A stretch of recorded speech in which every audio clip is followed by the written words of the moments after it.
भारत की सबसे बड़ी आबादी का राज्य है उत्तर प्रदेश। उत्तर प्रदेश आज से 9 वर्ष पहले क्या था? अव्यवस्था की स्थिति थी, दंगे, असुरक्षा, अव्यवस्था, अराजकता, ये वहां की पहचान बन गई थी।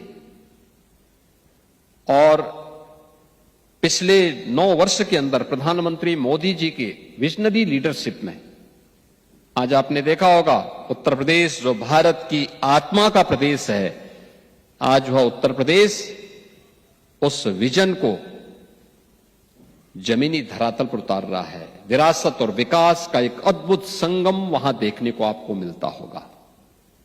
अयोध्या में जब हम श्री राम जन्मभूमि पर भगवान श्री राम के भव्य राम मंदिर के निर्माण की बात करते हैं तो केवल राम मंदिर नहीं, ये भारत की मर्यादा का एहसास भी हर भारतवासी को कराता है।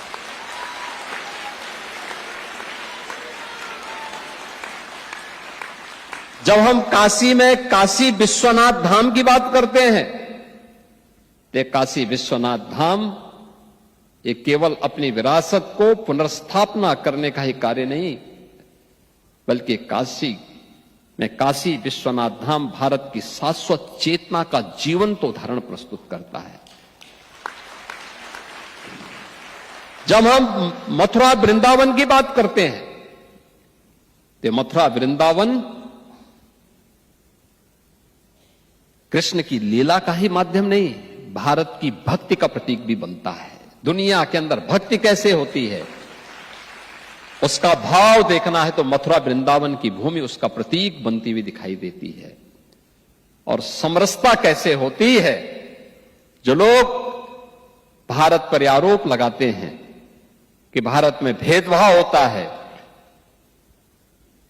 लोग आपस में बटे हुए हैं, उन्हें भारत में प्रयागराज की धरती में समरसता के दर्शन करने चाहिए। जब महाकुंभ में 66 करोड़ श्रद्धालु एक साथ एक संगम में आस्था की डुबकी लगाते हैं, न कोई छोटा है, न कोई बड़ा, न बुजुर्ग है, न जवान, सभी लोग मिलकर के हर हर गंगे का आह्वान करते हुए सर्दी की परवाह के बगैर जब टेम्परेचर माइनस में जाता है तो वह गंगा यमुना के बर्फीले उस गंगा जल में आस्था की डुबकी लगा करके अपनी आस्था के माध्यम से एक भारत श्रेष्ठ भारत की परिकल्पना को साकार करता हुआ दिखाई देता है। और यही तो भारत है। आज हर एक दिशा में भारत आगे बढ़ रहा है और प्रधानमंत्री मोदी जी के उसी विजन को लेकर के हम लोगों ने प्रभावी क्रियान्वयन के लिए जो रणनीति अपनाई, इसका परिणाम है कि हमने पिछले 9 वर्ष के अंदर उत्तर प्रदेश की अर्थव्यवस्था को 3 गुना करने में सफलता प्राप्त कर दी है।